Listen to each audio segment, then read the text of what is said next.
Border check system was due to go live in November, but some countries say they are not ready. So you see, this is one lesson Africa has to learn from the EU. When they are doing anything, they are doing it collectively. When they are issuing any statement, they are saying we the EU said.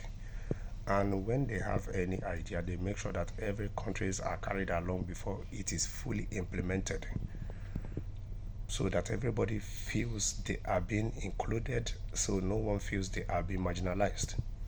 The full implementation of an EU entry-exit system introducing fingerprint and facial recognition checks at ports and airports is expected to be delayed again, fears over congestion and long queues.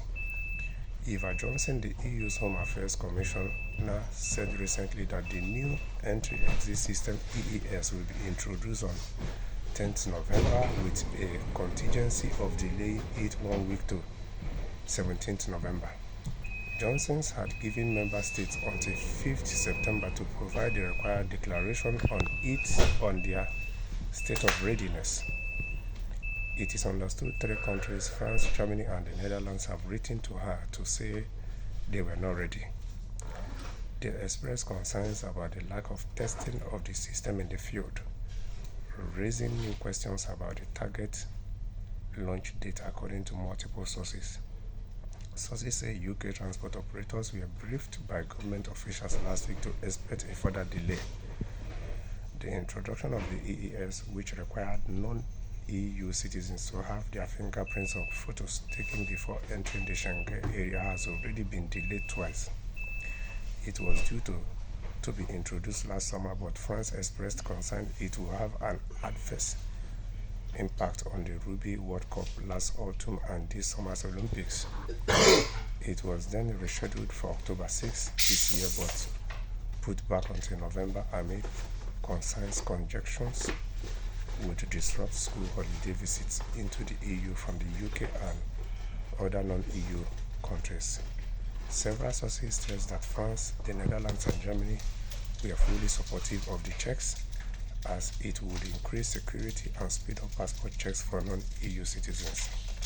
France's main concern is congestion in Dover, where British and French border controls take place. This year, Ashford Borough Council warned of a worst-case scenario involving delays of up to 14 hours, affecting freight traffic and leisure or business, car and coach travel.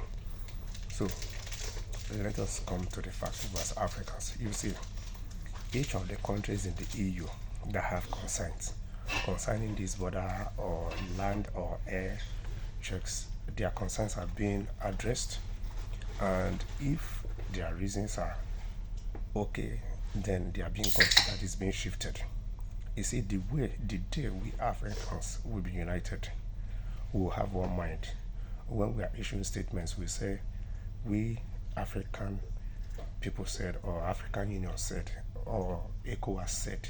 That is to say, when Africans have total control of African Union and ECOWAS, when our people are the ones in 100% have the 100% authority over how these organizations are run, we have one say, we all consider each other, we all carry each other along. That is the day we will start gaining the respect. That is the day we will start seeing the kind of development. That is the day we will start moving forward. And until then, whatever we are doing individually, we cannot succeed, because it's only collectively we can succeed.